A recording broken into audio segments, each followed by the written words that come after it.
Today's episode of the Ramp It Up podcast contains explicit language and may not be suitable for all audiences.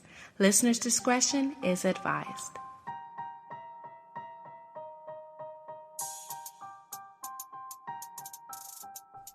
Ladies and gentlemen, you are listening to the Ramp It Up podcast with your host, Ronell Sinuis. Are you ready to ramp it up? Ramp it up, ew! Hey, yo, ramp it up, B. Girl, ramp it up! Ramp it up! The Ramp It Up podcast. Hey, you need to ramp it up. Ramp it up. Welcome back to another episode of the Ramp It Up podcast. I am your host and your favorite Zoe on Wheels, Ronell Sinus. We are officially coming up on the end of the month of June. Last weekend being Father's Day on the 19th, and the whole entire month actually where we celebrate men's mental health, where we bring awareness to men seeking therapy and counseling for their mental health, which is often overlooked by society, them thinking men can't cry and we don't have feelings. Well, we do. We do. Our feelings get hurt just because we're manly and masculine, especially me with my amazing beard. That doesn't mean we don't feel as well. So the month really does encourage men to seek help, to talk to someone, to share their problems, not to just bottle it all in and not to use negative outlets for those feelings. And on this episode, we're going to sit down and chat with a gentleman I had the opportunity to come across. He is an author, he's a podcaster, a former educator, former coach. He is a motivational speaker, and he just happens to be a T6 level paraplegic. He goes by the name of Coach David Cooks, and I figured with Father's Day just having passed last weekend, and let's be real, it is a holiday that gets very, very little acclaim. You know, not to be sour towards the ladies, but I mean, it's not comparable at all to Mother's Day. Maybe to like Groundhog's Day or something. So the guys, we get overlooked. So it's great to not only get this chance for this podcast to talk to the guys, to motivate them, but also to uplift all the fathers out there, biological fathers, stepfathers, father-in-laws, father figures, big brothers who are acting as fathers, uncles, godfathers, or just the men out there who take someone under their wing to raise them and just be great male examples to them. So happy Father's Day to everyone out there. Before we get into the conversation I had with Coach Cooks, I want to give a very special congratulations and Father's Day congratulations first to both my younger cousin, Khadijah Eugene Walcott, and her husband, Travis Walcott. A couple of days before Father's Day, they welcomed their newborn baby, their first baby since they've been married. He goes by the name of Kamari Jaden Walcott. So congratulations to you, guy. I'm an uncle again. Shout out to you guys. Just as important, I want to say happy first Father's Day to Travis. My boy, you have a big responsibility on your shoulders. I pray the good Lord blesses you and gives you the wisdom to raise this little man in your hands. If not, you got a lot of older cousins who'll be extremely upset at you down here in Miami. So congratulations to both Khadijah and Travis. And stay tuned for the great conversation I have with Coach David Cooks, the author of Getting Undressed, From Paralysis to Purpose. And we are back with another episode of the Ramp It Up podcast. I'm your host, Ronell. This month, the month of June, is Men's Mental Health Month. And this past weekend, we got to celebrate Father's Day. I know the guys tend to get the short end of the stick when we compare it to Mother's Day, but the gentlemen were important. So first and foremost, allow me to say a shout out and happy belated, I guess, Father's Day to all the men out there who are fathers, father figures, stepfathers, father-in-laws, uncles like myself who just play the great part of being a dad as well, godfather, whoever you are as a man out there helping form and lead the next generation. Happy Father's Day to you. And speaking of Father's Day and men's health and motivation as well, I have a gentleman I've been following for a while. We just had a chance to chat a little bit before the recording. But he goes by the name of David Cooks, a.k.a. Coach Cooks. He is a speaker. He is an author. He is an educator, a coach as well, a husband. And he is the author of an award-winning book, Getting Undressed, From Paralysis to Purpose. And he just happens to be a T6 paraplegic, another wheelchair user as well. And I want to say good afternoon to you, Coach Cooks. Well, good afternoon, man. I am so excited to be here. And as I said before we got on, it's an honor, the fact that you would reach out to me and that you followed the podcast and a little bit of my journey. So I'm excited to be here with you and to share with your audience today.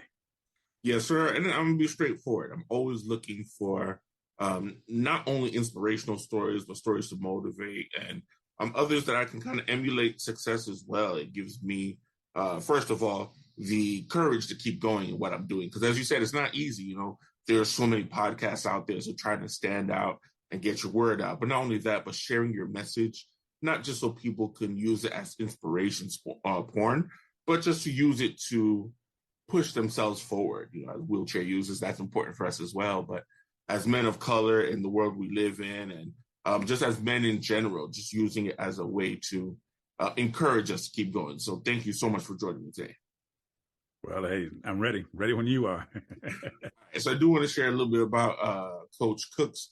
He earned his Bachelor of Business Administration and Finance from the University of Wisconsin-Whitewater and his MBA in Finance from Duke University. After leaving the corporate world, David spent 25 years in education, including 17 years at his alma mater, Marquette University High School, teaching economics and serving as the diversity director. David's basketball coaching career is distinguished. Highlights of his coaching career include serving under Coach Mike, I know I'm going to ruin this name, Krzyzewski. I was nowhere close. Krzyzewski. At Duke University, representing the United States in Estonia and Finland with coaches Frank Martin and Guy Rancourt. Now, as a speaker, David has shared his stage with Elizabeth Smart, Jordan Montgomery, Ron White, and many others, providing inspiration and insights with audiences throughout the United States. That is a lot. You're very accomplished, but David, I want to hear from you, from the man himself. Tell me a little about yourself. Most importantly, your roots, where you're from, what was life growing up, and of course, will lead into 15, where you had a life-changing event. Yeah, well, I'm living in Milwaukee, Wisconsin right now, and that's where I was born and raised. I've lived in North Carolina and also in the Northeast, but I've been back here in Wisconsin now for almost 25 years. So born and raised here. I am the second oldest of 4 children, one older brother and 2 younger sisters. So that's my family upbringing. Coming up here in Milwaukee, I was like any other young guy in the city. You know, I loved athletics, loved to play basketball. Had a mom and a dad that stressed the importance of education. They're from the South, and so from Mississippi and Georgia, respectively, and they lived through some very difficult times. And so when they got here and began to have a family, education was primary. They didn't mind us being involved in sports or other activities, but the most important thing for them was an education. And so I'm grateful for that, because it really did give us a foundation, because I had no idea that when I would turn 15 years old that, you know, I would have a life-changing experience, and I would need to make sure I had an education if I was going to be as successful as I would like to be. So growing up, I mean, I loved basketball. Absolutely loved it. I mean, I played it as much as possible. You know, we had the little street light rules back in the day when you'd be home before the street lights came on and all of that. And you get home from school, you get your homework done, you eat, and then you go play, which is much different than society is now. Oh, yeah. So the benefit of being able to do that, and the socialization, and also seeing things that you don't need to be involved with, seeing things that you do need to be involved with. All that was a part of that process growing up. And so that was it for me for a kid, man. I just wanted to make my high school basketball team. That's all. I didn't have aspirations to play in college or the NBA or anything like that. I just wanted to be a good high school player. And then if something happened, obviously, I would have taken it. And so that was my life up till 15 years old. And when I was 15, I woke up on a Friday, and it was the weekend before the start of the basketball tryouts for the next season. I had some back pain, and I didn't pay much attention to it. I had just gotten a clean bill of health from the doctor a week prior, and I just thought I had a sore back. Well, within 24 hours, a blood vessel had erupted on my spinal cord, and I became a wheelchair user literally overnight. And that's been over 40 years, which in and of itself is a miracle. I will agree, and I want to kind of refer back to being 15. As teenagers, you feel like you're on the top of the world. You feel invincible, and even more so, you're an athlete. I mean, I'm sure the ladies were loving you playing sports, however many points you were putting up on the boards. You probably felt invincible. And although that wasn't my case growing up, I was short. I played more football than basketball, so basketball was never my thing. But, at that age, you feel like, your little muscles is coming in. You're doing your push-ups at night. And I'm sure, coach had you running. So you probably felt good. And then as, most athletes know, you have those sore backs and knees and ankles every now and then. So it must have been just another day for you, especially as you say, you received a clean bill of health. So how do you go literally within 24 hours, great, on top of the world, to now being told that you have to use a wheelchair? How did that conversation go? Well, that was an interesting conversation because, as you said, I mean, I was 15, and I think part of my journey for being so young was actually a benefit to me. I had not yet experienced enough of life to doubt that I would be okay, and I believe that belief that I was going to be okay kept pushing me forward.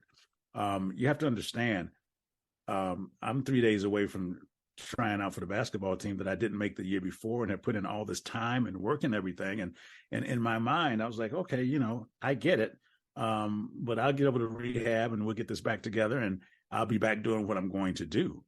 And so I don't think there was anything wrong with that mindset, because I could have had the other mindset where felt like I was doomed and didn't have any hope. And so I think for me, that conversation wasn't a difficult one, because I did not make this situation a life sentence. I didn't make it permanent in my mind. It was always, and it continues to be, temporary in how I view it. I live through it every day and have for over 40 years. So I'm not here telling you that I haven't experienced the reality of the situation. But what I'm telling you is that the situation has not dominated my mind and dominated my mindset. I have determined how I'm going to address this and how I'm going to dictate to my circumstance. And I learned that as a young man through my parents. And you have a choice to live, or you have a choice to die. Yes, sir.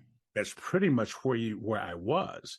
And it may not have been literally at that point, but figuratively speaking, was I going to grow and prosper and be something, or was I going to shrivel up and die and have an existence that had no significance? That was the choice I had to make. And I was like, look, like you said, I'm 15. The girls are starting to like me. I'm starting to like myself.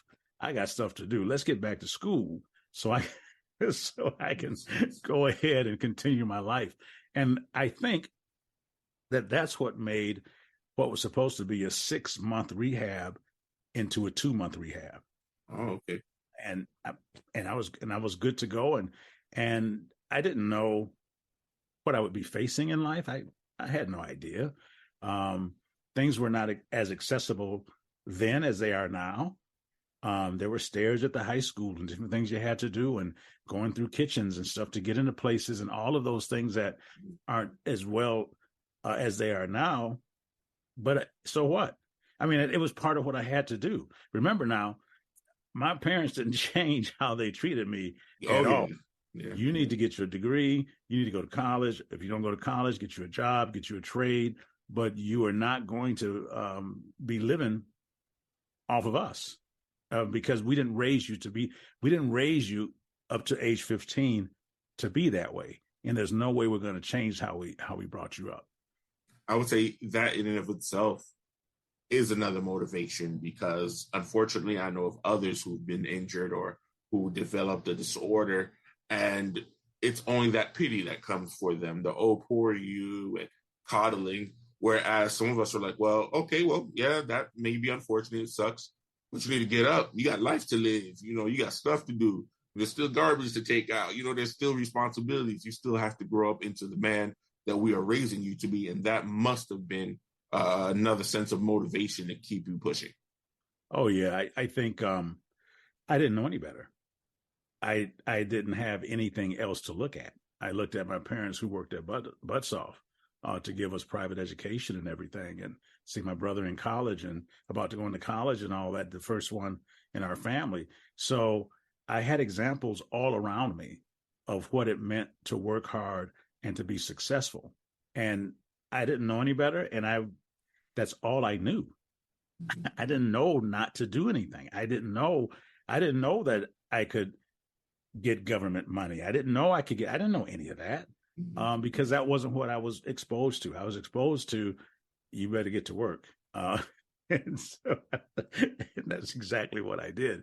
So in that sense, I'm forever grateful to my parents. My mom is still living. My dad passed away about 12 years ago, but I'm forever grateful to them, because not only did I have to deal with the reality of being a wheelchair user, my siblings had to make adjustments. They had to deal with the grieving of a situation. They had to figure out how to interact with me now. All of that. And my parents, I don't know how, I look back and maybe they had at night when they were in the bed, they may have been crying or something, but I never saw the weight and the stress of the situation on them. I didn't see it. I'm not saying it didn't exist, but again, they showed me what I needed to see. And it helped me, not only me, but it helped my brother and my sisters to deal with something that could have destroyed the family, to be honest with you. And I think my parents held us together that way. Somehow, again, I don't know how, but somehow. And that's amazing. You mentioned stress, and not only that, but the difference in time from now in 2020 to when you were injured. A big major difference, I would say, was mental health and how it was approached, especially one during that time, and two, in the Black community. Like, I'm from a Haitian background, and it's never, okay, you might have mental disorder or depression. It's, you're crazy or you're lazy. Get up and go do something. And I know coming up from that Black American background, it's pretty similar. We didn't see therapists. We didn't see psychologists, psychiatrists. It was, boy, there's nothing wrong with you. Get up. But even speaking from my personal experience, being in physical therapy and occupational therapy, they also added seeing a psychiatrist during that time. Was that even addressed at any point, whether you were during in your inpatient experience or even afterwards? Was there any attempt at paying attention to your mental health? Because there's no question something like that. Oh, yeah, absolutely. I remember my very first meeting in physical rehab, physical therapy, was with psychiatrists and psychologists. Mm-hmm. And I remember them talking to me, and that's where it was very interesting. They really wanted to give you a reality check right away. The first thing they tried to do was tell you all these things you'll never do again. And I wasn't really interested in hearing that. I was asking them, well, what am I able to do? I need to know that.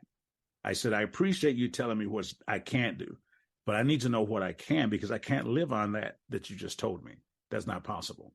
And I remember having that session with them and asking them that question, and they looked at me kind of puzzled, like, you're not supposed to be asking that. You're supposed to be responding to all the negativity of your situation. And I remember them doing their analysis and everything, and then telling my therapist, oh, there's nothing wrong with him. He's not in denial or anything like that. He's just fine. He is in a good place mentally, and let's move forward. And it was interesting because I think they expected me to be in a depressed state and in a state of like hopelessness and stuff. And I just wasn't there. And again, I think that's because part of it, I was young. I didn't know any better than to believe and to hope for the future. I'm 15 years old. I got a lot of life to live, I think. That's what I'm telling them. I think I got a lot to live for. And so the thing that was interesting was that, it wasn't a gunshot wound or a car accident or anything like that. It was just you woke up and you were walking, and 24 hours later you weren't. That still to this day is one of my challenges because I don't have an event to point to. I don't have a circumstance. I mean, there were all kind of rumors around. I got hit by a truck. Was riding a bike. I mean, it was hilarious when I got back to school and I'm like, what are you guys talking about? Oh man, we heard you got hit by a bus. Really? Because I was like, where you guys get this stuff from? And so it was interesting. The rumors were all out there because it just didn't make sense to anybody. Yeah. That this something so bizarre, even to this day, the doctors are, when I go, they're like, what did you get? That's really bizarre because it wasn't something that is common.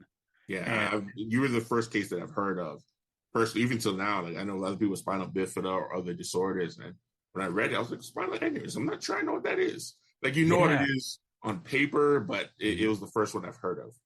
Yeah. And so, that in and of itself is probably why the psychiatrists and psychologists wanted to make sure they talked to me, because it was so unique and so different. And I think everybody, the doctors, the psychiatrists, the physical therapists, the occupational therapists, they were all wrestling with this and figuring out how to best, how to shape this in such a way so that we can move forward, because there was no neck being broken. That didn't dive off of anything. Mm-hmm. And there was nothing like that you could at least walk someone through therapeutically to get past that. And so, I just, I felt good. I had to figure out how to get dressed and undressed and all that kind of stuff again. And everything in life I had to learn over and how to do differently. But my roommate that I talk about in my book, a guy named Tony Outers, was a quadriplegic who had actually had a diving accident and broke his neck. He's a big guy, maybe 6'5" or so. And I got to be his roommate, and he was the one that was talking about going to medical school and all this kind of stuff. And I was like, wow, if this guy can do it, he had much less to work with physically than I had. But he had the drive and the mental capacity to look past where he was to where his vision was. And that vision didn't change because he was now a quadriplegic. He was just going to have to figure out, he always wanted to be a doctor, and that never changed. His vision didn't change. He had to figure out a way, okay, how am I going to get that done? And that was as much about, that changed my life more than the aneurysm did. The aneurysm was life-changing, but meeting Tony Outers changed my life, because my life going forward was now changed because of what I saw in him. We'll be back after a quick break. If you want the latest tips and advice on travel, check out Dream Vacations with Lori and Greg Schuss. We bring you the travel experts from ocean and river cruising, land tours, train vacations, all-inclusive resorts, and even luxury villa rentals. You can listen to Dream Vacations with Lori and Greg Schuss on Apple Podcasts or wherever you get your podcasts.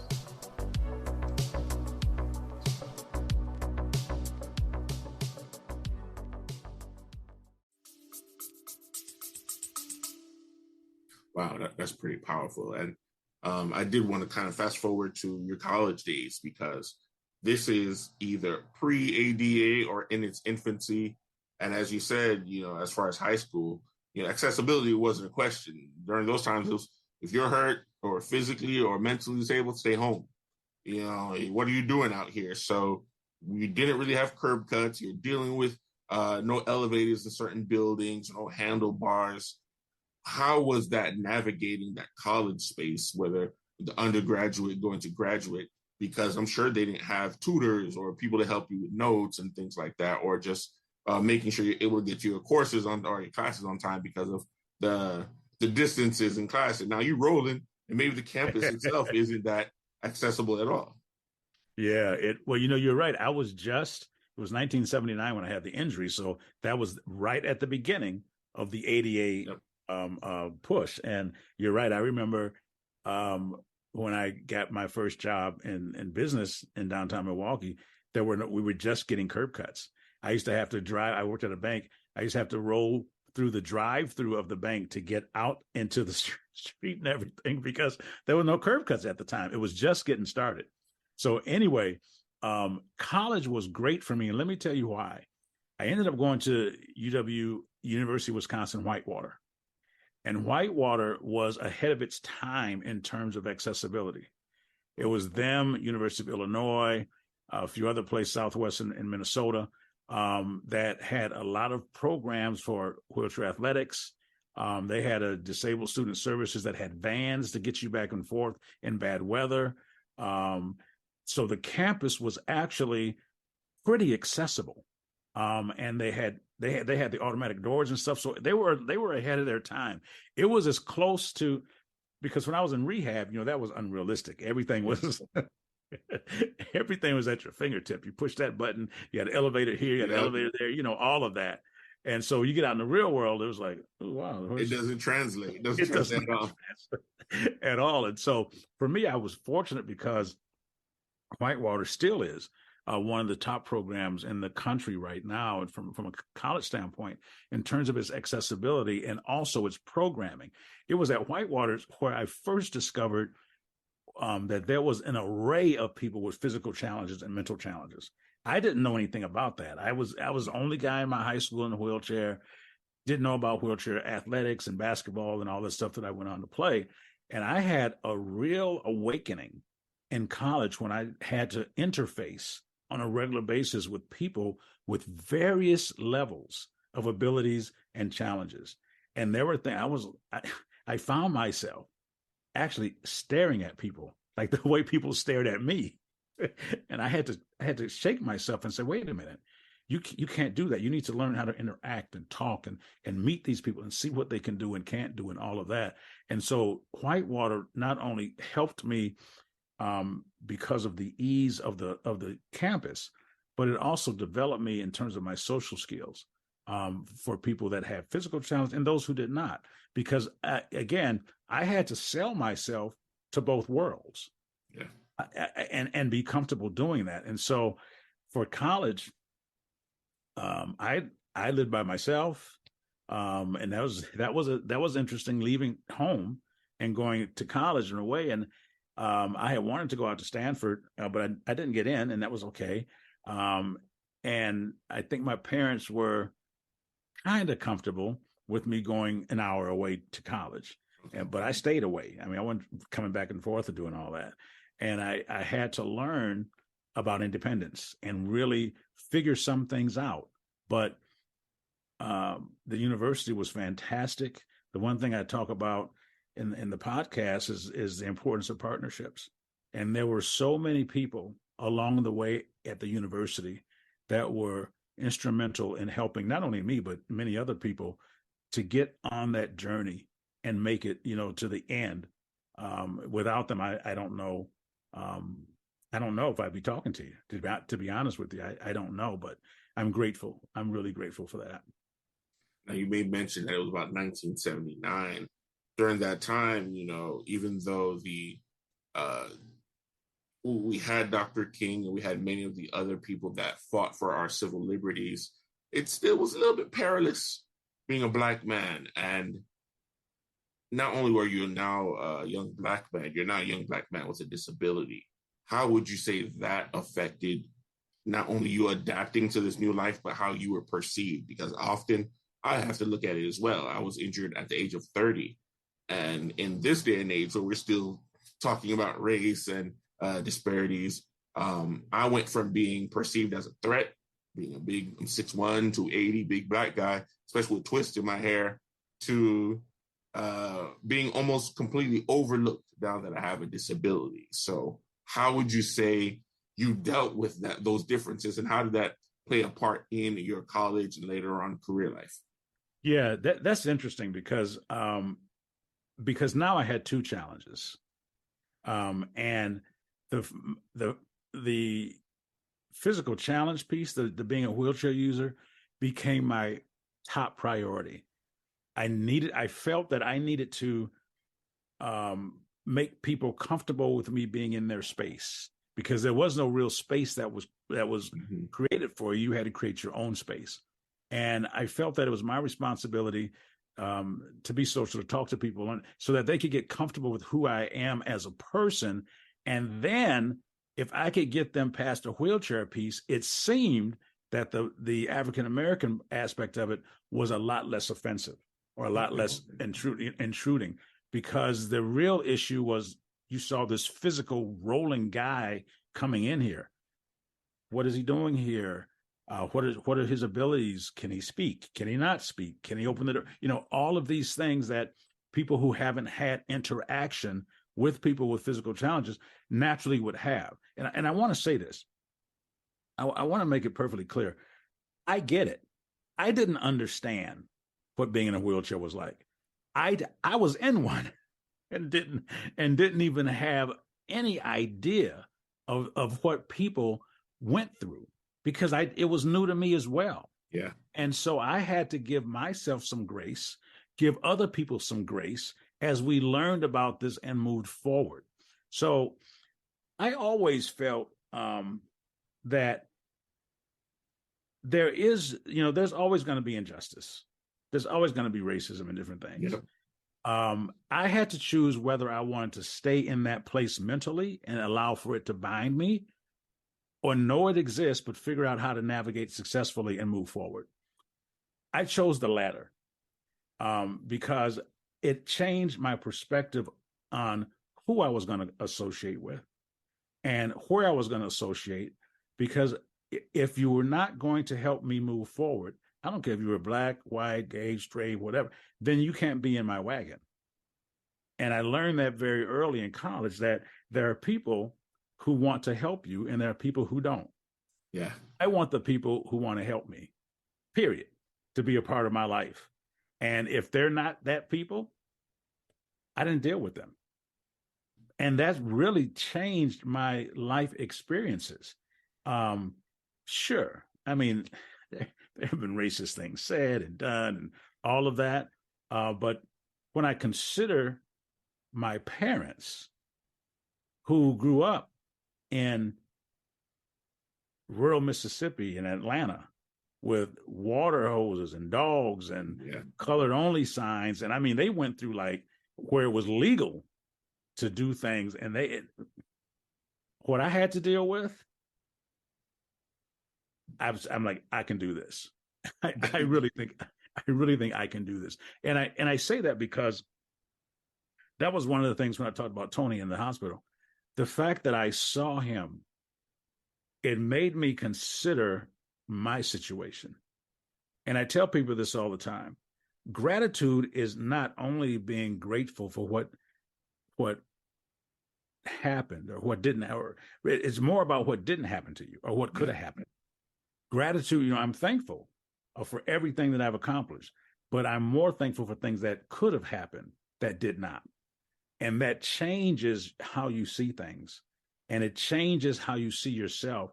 And it caused me anyway to move forward, knowing it could have been another way. I could have been one of these people in rehab with a brain injury that couldn't do anything at all. I mean, I saw that, and that changed how I saw myself, how I saw everything else, and also saw other people. We'll be back after a quick break. I lost my husband to cancer in 2020. I am an Ironman, young cancer survivor and widow, and now an author and podcaster ready to share my story.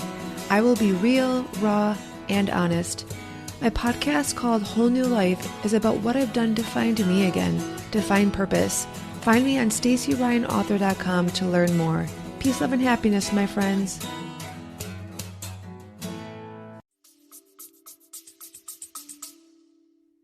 And I mean, that's already a message you're sharing with my listeners, because that brings a lot into perspective, being grateful not for the positives that are coming towards you, but for being spared what could have been much worse. And, that as a wheelchair user, I'm sure you've had many conversations with people that say that, well, at least you have your voice, at least you have the use of your arm, things of that nature. And sometimes it does get a bit annoying. I'm going to be real, hearing it, because it almost minimizes your daily challenges. But the reality is, yes, and I've often said so, it just so happened the career I was starting was in radio, and I was using my voice and I was using my brain to create these concepts. And here I am now, quadriplegic. I don't have the same physical prowess as I did before, but thank God I didn't lose my voice, in the beginning, losing part of my diaphragm's capabilities, but here I am still being able to speak. So, being grateful there. But not only that, but back to what you said about your parents, like,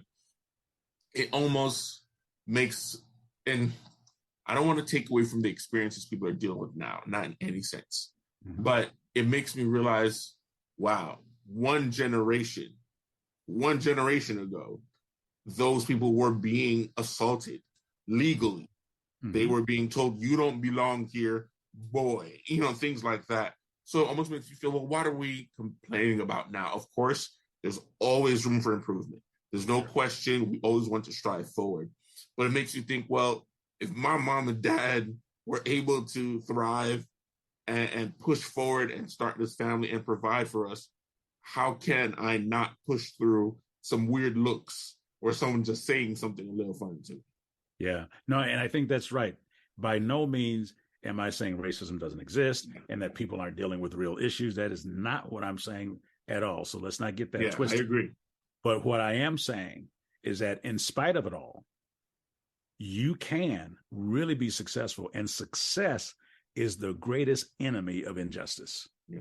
And I believe that. I mean, because once you succeed, now what? That's the best in your face moment that you could give somebody. That you could give someone, And so I think you can go through life. Life is going to bring you enough burdens. You can choose to add to that, or you can choose to not add to that. I just choose not to add to that. I'm going to live and be happy and do what I want. How about that? So now you're in your adult years, you graduated, you have your degrees. Let's navigate a bit about getting into the workforce and building your career, not only in finance, but as an educator, as a coach. How was that experience, and how were you received and perceived as a man in a wheelchair? Yeah, well, I was fortunate. I was 17 years old when I got my first job in banking. And there were a group of business people here in Milwaukee. I was part of the Inroads program. And there were a group of people here in Milwaukee, business executives, who saw something in me that I at the time didn't see, some leadership potential and things like that. And they included me on a board of directors as a student representative and all this kind of stuff. And they really looked out for me. And I started off by filing checks. For our listeners, they don't even know what checks are these days. I know, it's fine. How long ago that is, but that's what you used to pay things with before you had, debit cards and all that. And I would file checks, and do that kind of work. And that led me into banking. That was my first job. And I always talk about that because it may not have seemed very significant, but if I didn't do it right, I would not have probably gotten further down the road when we talk about some other things. And so taking care of that little thing, and I'm sure they were evaluating me to see how I handled it and all that kind of stuff. And I was always looking to get downtown. I mean, I knew I was filing checks, but I knew where the money was. I knew where the suits were, and that's where I was trying to get. And so I stayed focused on that. So I was fortunate enough. I was the only person in a wheelchair at my job. I was the first person in a wheelchair, I believe, in downtown Milwaukee, and in the business district to work there. And so I had gotten used to, in a short period of time, being the first and the first. Yeah. I was the first often in a wheelchair and often the first African-American guy, or one of the few African-Americans in the business circle that I was in. And I leveraged it. I didn't take it as, I wonder if they're looking at me or are they going to out to get me? I was like, look, I'm going to leverage this and figure out how to make being the only one the best one. Ooh. Until there can be some others that I can bring along with me. Well, say that again so people hear. Yeah, so that I can go from being the only one to the best one. And that's, again, your mind shift is important in all of these things. I never thought, I didn't spend a lot of time on they're out to get me. They don't want me to be here. They don't. Why would I think about that? All that's going to do is can I say the word? Handicap my progress, right? And so I never thought that way. Again, I was always trying to connect with the people who I thought could move me forward. So that was my very first job. So I'm 17 years old. You got to remember now, I was 2 years or so now in a wheelchair. And that first job was a huge confidence builder for me. I don't know if people understand what I'm saying. When you go through something as tragic as that I had gone through, your self-esteem, I still felt good about myself, but I didn't know if I was going to make it. You just don't know. And that job built my confidence. I got a job, I'm doing well. My confidence, my self-esteem was starting to get built up. And my vision got broader and all of that because of that first job. And that's why I just want to talk about the importance of working and having an opportunity. That opportunity opened my eyes to further opportunities that I could see. So that was pretty good. So that was high school. Mm-hmm. I interned in college with the bank. So I stayed with them, and every summer I came home and I worked. So now they're getting more comfortable with me. I'm getting more comfortable with them. I'm seeing different parts of the bank, and I'm just going through this process. Still the first, still the only. We had one bathroom and 18 floors that they could make accessible. We didn't have curb cuts. We didn't have automatic doors.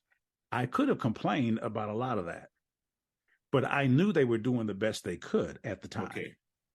Okay. And they were making an effort, and they would talk to me and sit me down and say, what can we do about this? What about the cafeteria? All of these things that they were trying to do, because now they had a presence. There was someone actually there that was actually working, that they could actually try to make things happen. I think sometime within the community of the physically challenged, sometimes we don't get a critical mass in any place. And until we have a critical mass, a number that's large enough, we won't see the change that we need to see. But I had to begin as the solo guy to kind of get these changes done. So anyway, so I saw that this is what the bank was doing. And they were making an effort to really make it work for me. And was it perfect? No. And let me just say this. We need to let people be imperfect allies to us. We just give them some grace. They're gonna mess it up. They're gonna say something. And I talk about this in the DEI space in general. One of the reasons next. Okay, yeah, go ahead. One of the reasons it's so difficult now and so divisive is that we've cut off communication. Yeah. And once you cut off communication and you don't allow for people to make a mistake, they can be your ally and get it wrong. And they're not trying to say anything bad about you. And now you got pronouns and all these other things that you're adding into the mix. So you're now making communication even more complicated. And what is the key to relationships? Effective communication. Yeah. And now you're afraid because you don't know what to say. And you may say the wrong thing. And if you do, you may get canceled or cussed out, one of the two, or both. Yep.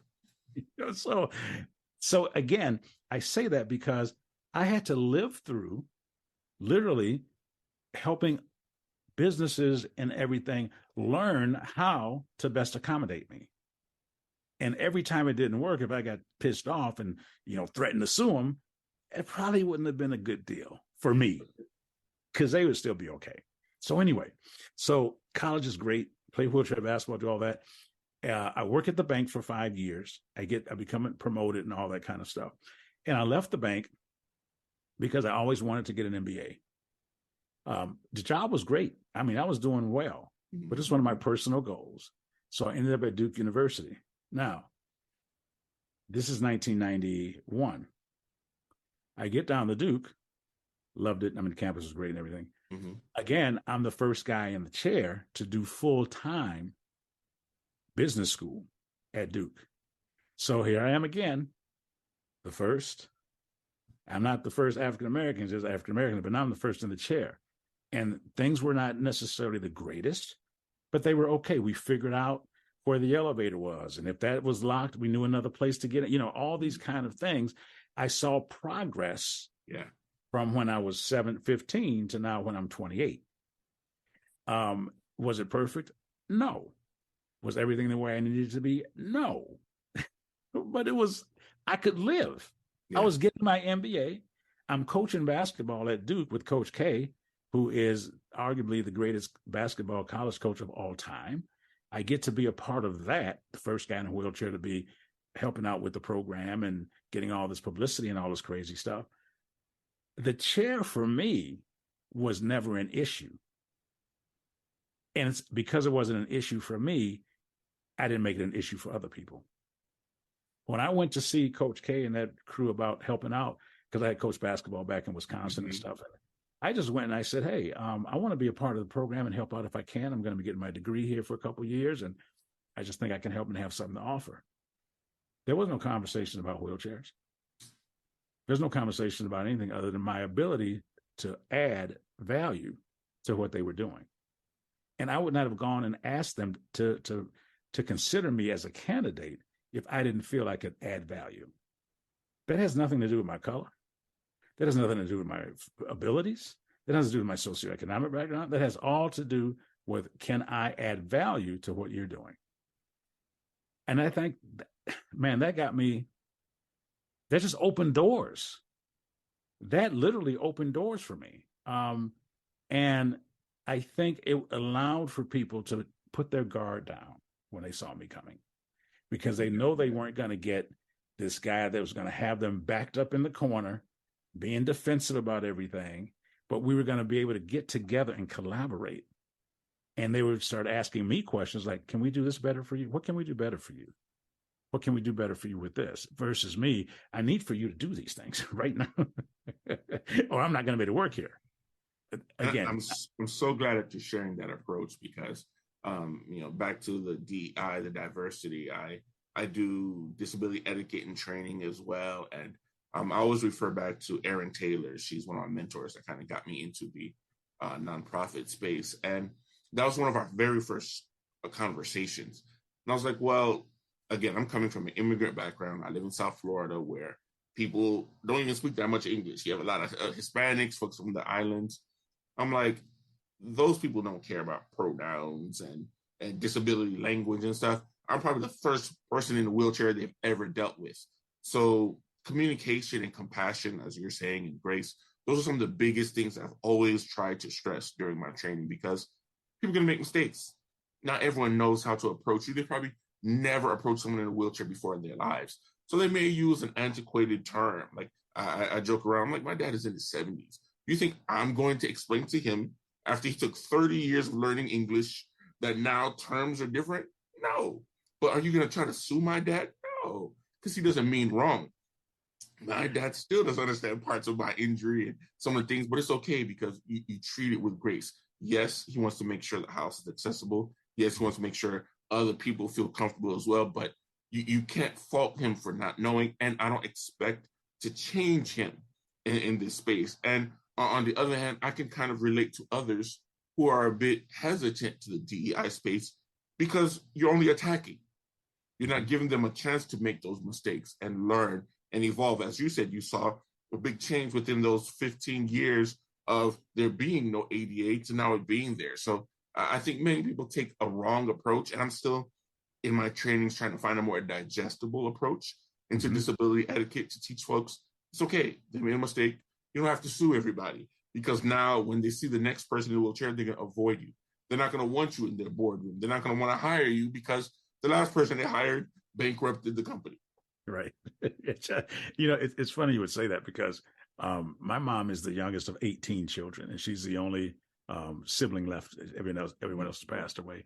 And I remember when I would go down to Mississippi when I was in the wheelchair, and I was known as the cripple boy. And they didn't mean anything by that. And I didn't take it like anything either. They were just like, my mom's name is Carmela. So they said, that's Cree's son. That's the cripple boy. And, he's doing really good stuff. He's really doing good thing. That's the cripple boy. And I didn't think anything about it. They didn't mean it in a bad way.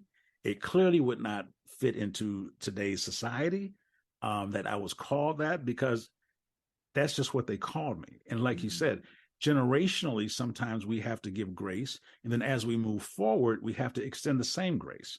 Because as you said, interacting with people, especially with people in wheelchairs and stuff, is not normal. It's just, can we just say that? I mean, is that okay to say that? It's not, no, and I agree 100%. It's not. If you don't come from a family with someone who already is in a wheelchair or growing up with a disability, or a family that works in healthcare, you're not going to come across someone. You're just not. And that's just reality. I mean, when I went to business school, and this was at Duke in the early 90s, I was still the first Black person that some other students knew in graduate school. And I was like, this is 1991. Yep. Why don't you know more Black people? Yeah. And so, but again, I had to sit with that and figure, and some of those guys became some of my best friends and stuff, and that I still talk to now, and they were just honest about it. And the other way around, there were students that had gone to HBCUs and had gone to all Black high schools, and they got to graduate school, and they're like, man, I've never interacted with white people, and these were intelligent, bright, successful people. So we talk about that just in the context of DEI. Yeah, so you want to talk about education and how I got my job. So yeah, because there's two more big points I want to go to. So go ahead. Yeah, I finished my MBA at Duke, and that was great, and coached basketball at the same time, which was crazy. Again, I multitasked. My life has been a multitask since I've been in a wheelchair. And so the university, when I went to Duke, they thought it'd be too much for me to get my MBA and be involved in the basketball team at the same time. But I never let anybody else define my limits, ever. I told them, if it gets too much, I'll let you know. Otherwise, just support what I do. So I've always done that. So I've always coached. I left. I got my MBA. I went to the Northeast, did some work in at that time, the largest company in the world in the finance area. And I was coaching high school at the same time, because I loved basketball.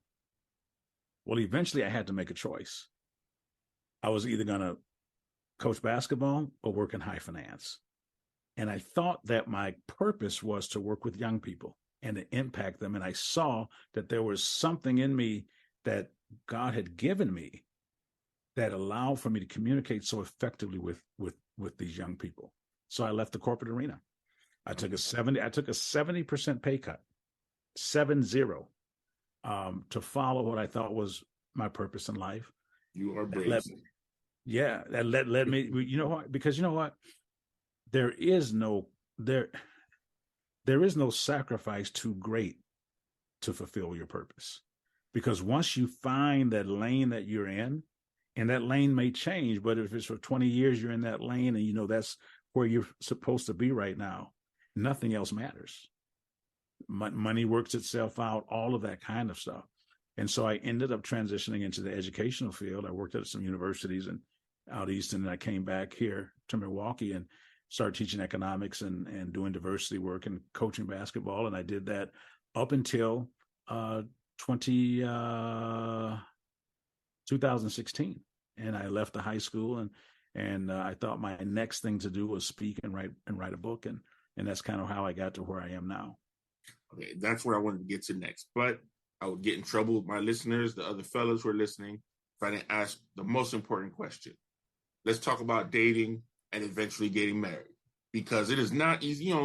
Handsome gentlemen could be clean, but once the lady or other people see the wheelchair, there are a lot of assumptions and apprehensions. So how was that like to now being married? We'll be back after a quick break. Thank y'all for listening to the Southern Style Podcast. We appreciate y'all being here. I'm Michael Lee. And this is Rick Henderson. Here the hell we go. There's a 98% chance we do not have it together. Kind of like tornadoes hitting trailer park. There's a 98% chance that's happening. That's a southern thing, guys. The southern is cornbread and biscuits. Kyrgyzstan, like, the places that you kind of essentially... Can you spell that? Absolutely not. I didn't think so. Don't forget, we're from the South. What? Cut off the chicken tongue. Could you imagine walking in here and have a damn 8-foot chicken in the corner? I was thinking about putting him in the front yard. This train wreck of a saga. Yes. Yeah, it's interesting. When I went into the hospital at age 15, I had a girlfriend. When I came out, I did not. I know how that is. And that was my first real awakening to the challenges that I potentially could face. And it was just too much for her. I mean, at 17 or 15, it was just too much for her. I get it, because it was a lot for me. It was a lot for me to try to figure out what I'm going to do and move around and all that kind of stuff. And I went to college and I dated a lot of gals and stuff and everything. And I wasn't trying to be married at the time, but you would get to a point and the wheelchair would come up. You had to talk about it at some point. And I got more comfortable talking about it sooner than later, the more I dated and the more I got comfortable with who I was. I think the challenge is that for someone to want to jump into this knowingly and being aware of all that it entails, from bathroom issues to sex issues to, all of these things, that you need to be honest and transparent with someone that you may be considering marrying. Until you're willing to be transparent, you're not ready for marriage. Yeah. And I mean transparent. I'm not talking about partially transparent. I'm talking about transparent, because there should be no surprises after the I do. All that should be known, on both sides of the equation. And so I got more and more, I got older, and I was doing, moving around and working and stuff and meeting people. And I would be more open about things. And there was hesitation and concerns and this and that. And well, then you're not for me, and eventually I met someone that didn't care about it at all. I mean, at all. I can't even explain to you what that means, because I knew that my wife, Mary Pat, chose me for me and loved me the way I am, not for what could be or what may be, but for who I am right now, which is really no different, except this brings extra issues to the table. And I never thought I wouldn't be married, because I'm a nice guy. I mean, I know that sounds crazy. No, you're right, though. And I was like, I'm not going to mistreat anybody. I'm good. I think I'm decent looking, and I have a job. I take care of myself. I try to do the right thing. And so I always thought there would be somebody. I think the challenge is being patient enough to wait for that person, and not lose hope and not take it personally. Look, one of the greatest things I've ever learned in life, whether it's as somebody that's Black or somebody in a wheelchair, don't take it personally, even if it was. Okay. Even if it was, you got to get to that point, because a lot of times it's not personal. It's just their understanding of where they are at that time. But if I personalize it and internalize all that, it begins to eat away at me. And I've learned that most things in life aren't personal. It's just that there are some things I don't understand and that I can't handle. I don't know, I don't know where my limit would be if I was looking to marry someone else, and what their challenges are, and how far would I take that? I don't know if I could have married somebody in a wheelchair. I don't know that. I just, for me, thought it was impractical. I said, somebody got to do the dishes and cut the grass. It's like, it's so, I don't know if that's right, but I just say what I say because it's real. And I was just like, and there was some gals in college that went, they were beautiful, and I was loving it, and we got along really fine and everything. But I'm like, 2 wheelchairs in a house, and yours is automatic, or yours is electric? Automatic. Listen to me. Somebody got to be if something happened, So I was all that's just kind of, I thought practically speaking, and those types of things, and so all of that's okay to have in this life. And to kind of walk through that and get to the place where you're comfortable and that other person is comfortable. And once you find it, you're good to go. And I tell people all the time, I want to make sure if something happens to me that my wife is taken care of, because she has sacrificed a ton to be my wife. And that's priceless. That's just priceless. That's beautiful to hear. And I know the dating landscape is very different, especially with online dating and things of that nature. So, I've, even with my own experiences of, dating and going out, I think I jumped too quickly back into the dating pool post-injury. Again, I was 30. So I'm like, man, I can't let this time go by. My marriage, kids, and I wasn't prepared, and nor was I ready, as you said, to be as transparent as I needed. So, just a bit of advice for the guys out there, listen, coach, he's a coach for a reason. Being transparent, it was so powerful. You said there shouldn't be any more surprises after the I do's. And if you don't feel yourself comfortable enough with that person, or even with yourself, to be there, to be able to share all those things, because it literally gets a little messy sometimes. And if you aren't comfortable with that person, that's not the person. Look, you better say that again. Yeah. It literally can get messy. And let me just tell you, I've had this past year, for me, I have been pretty healthy and everything. And man, sepsis, E. coli, broken femur that I got infected, just crazy stuff where my wife had to switch to caregiver or caretaker, whatever you call it, like immediately. And I know that's a challenge for her, but she did it right away. And that's what you want to make sure you get. I mean, I didn't anticipate being sick or anything like that. And like you said, it literally can get messy. And you just want to make sure you're okay with it. I was 43 years old when I got married. Okay. So it wasn't too late. It was the right time for me. And so it may take you time. No, it will take you time, post an injury of some sort, to really get comfortable in your own skin. And just be okay with that, because you got to look yourself in the mirror and be okay with what you see. That whole getting undressed and getting dressed thing, in between the clothes change is a real moment of vulnerability, because you're naked. And you have to deal with that moment, because you can't stay covered all the time. And you have to deal with that moment. I think that's a perfect transition just to talk about turning your experiences and your circumstances into being able to speak to groups and writing your book. And you said you're working on the second one and doing the podcast. Let's talk about literally getting undressed from paralysis to purpose. Yeah. So I wrote the book, and it's kind of a memoir up through 2016 or so. And it was a challenge for me. I had never written a book before, and I not much of a reader. I don't read books a lot and stuff. And so it really stretched me. But one of the greatest things I've ever did in my life was to put on paper something that would eternally exist in the libraries of Congress and stuff, about my journey and the ups and the downs, the ins and the outs. And I wanted to be as transparent in the book as I could with people, to let them know that in spite of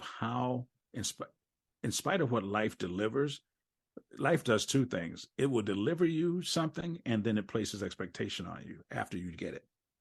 And what I mean by that is that life kept drawing on me to share and to change people's lives and to impart and to make people's lives better and to leave things better than the way I found them. That was just part of what life was asking me to do. And when I wrote the book, the title Getting Undressed, that was about regaining my independence. I had learned how to get undressed in the hospital, and one night I needed to get in the bed, and they were busy and couldn't help me. So I had to learn how to get myself undressed. They taught me how to get dressed. I had to learn how to get undressed. And that was my ticket to independence. And we all have a getting undressed moment. Yeah. Everybody's got something that really turned things around for them. It's like a turnaround moment, a re-getting dressed moment. And for me, that's what that became. And I didn't know who would read it. I just wanted to, if one person's life was changed because they had a chance to read my book, I was good with that. I was absolutely fine with that. I don't do this for fame. I don't do this for notoriety. All of that is great. I don't do it for likes and shares and all of that. I probably am the least consistent in terms of putting content out there about myself. I've always been the kind of guy that I'd rather have you tell me I'm great than me tell you I'm great. I'm not that kind of guy. But I've come to also learn that people want to hear what I have to say, and they want to draw from my experiences. And I learned that in the speaking world, and their attentiveness and the things that, I mean, you probably have experienced it too. People are watching me all the time, and I didn't even know it. And they're like, man, we were watching you get in and out of your car one day. I was like, where'd you do that? Oh, at the grocery store. You don't know us, but I was like, oh, and just all of these things that I'm just doing to live are causing people to be inspired and motivated. I had to embrace that. I had to welcome that as part of my life, and then begin to figure out how can I now impact. I'm not coaching basketball anymore, so I don't have those relationships with the young men that I coach and impacted them, and they have families and stuff now. How do I do this next? The book came, started speaking, COVID hit, I got sick, started a podcast. And so, the podcast is doing okay. And once I get through this little health journey here, I anticipate getting back on the circuit and having another story to tell about real resilience. When the doctor doesn't know if you're going to make it, and if this will put you in septic shock or not, and you got sepsis and you got all these things that they start telling you about. What do you do? How do you live? So there's a lot more to tell, and everybody has a story, and your story is important because it's not for you, it's for somebody else. Your journey has nothing to do with you. I know it can be crazy, but you are designed to help somebody else, and somebody's else, it could be a large group of people. So I've come to kind of get with that, even through the difficulty, getting weary. You're tired of being sick. You're tired of having issues. You're tired of having a wound back. You get tired of those things. You get tired of them. Deal with that. Talk that out. Argue with God about it. Do whatever you got to do. But then after that, ask for grace to move forward. And that's kind of where I am now. Wow. I am an avid reader, so I already looked it up, and it has the Kindle version, so that's the one I will be getting. I'll work better with the Kindle books. But for everyone else out there, let them know where they can find the book, listen to the podcast, or even book you when you're back on the circuit. I know if you find your way down to Miami, I will be meeting you in person, but share with everyone else. Yeah, I would love to get to Miami. So, and I've done virtual things in the interim, and that's the other thing that you mentioned earlier about technology. Figure out how to make it work. Yeah, that's the message to our listeners today. Figure out how to make it work. And I had to learn how to do virtual speeches and all that kind of stuff. So there's a way. If you want to get a hold of me, the best way is to go to my website, which is davidcookspeaks.com, davidcookspeaks.com. And on there, you can click onto the podcast. You can find out about the book there. I'm on Instagram, Twitter, Facebook. And you can do that as well. If you want to go directly to the podcast, you can do the paralysis, 2, purpose.com. That takes you to the website for that. So both of those are ways to get a hold of me. Be more than excited to come and speak at your event, share the book, whatever I can do to help you and your organization individually or collectively would be great. This opportunity, let me thank you again, man. for letting me be on your show, because you didn't have to do that. And I don't take this for granted. I really do appreciate these opportunities. And just to kind of, put my point on it, he's accessible. I mean, since we're using the term anyway, I reached out, email, and I got a response immediately back. You could attest. Sometimes when you're looking for guests, you don't always get responses, or sometimes I just like to reach out to other people in the community, just, to connect and get words of encouragement. And you don't always hear back from them. But Coach Cooks responded immediately. I was shocked. I was like, oh, okay. Yeah, it's time for a little old Ronell in the Ramp It Up podcast. But I really appreciate it. Are you on social media or anything? Yes, I am, as I said, on Instagram, Twitter, and my handle is @DCE Speaks. And then we also are on Twitter and Instagram with Paralysis to Purpose, the podcast. So we're on both of those. I'm also on LinkedIn and Facebook. So I am on social media, and you can find me there. I'm trying to ramp up, getting back into putting some content out on a regular basis, and I'm working on these books. I'm trying to write 2 books. One book will be called 52 Reasons to Live, and that's going to be a devotional based off of this last 3-year experience I had. And the other book will be some sort of a sequel to my first book that will deal with the importance of partnerships, perspective, and perseverance in reaching your goals. So trying to work on those right now. That's great. As we close Men's Health Month, or Men's Mental Health Month, not to say we're leaving out the ladies, but we're focusing on the gentlemen. For the fathers out there, for the men in wheelchairs, or just the men in general, any last words of encouragement or wisdom? Yeah, I always end with this, and it's a quote that comes from my book, and it says that your ability to endure is always greater than your willingness to endure. And I want you to understand that. Your ability to endure is always greater than your willingness. Nobody wants to deal with hardship. Nobody wants to deal with difficult times. But there's something about that which is in you that allows for you to accomplish a lot more than you think you can. Coach Cooks, I appreciate you. I appreciate your words. I appreciate your time. I will definitely be getting the book myself on Kindle. But I have to say it's been a pleasure getting to know you here. Whether we continue to interact in the digital space or I get the chance to meet you in person, I look forward to both. But you have a wonderful day. Thank you very much. You too. Fantastic. And I look forward to meeting you too. Thanks for tuning in to the show. Connect with the podcast on social media. Check out our Instagram page at ramp.it.up.podcast or email us at rampituppodcast@gmail.com. Until next time.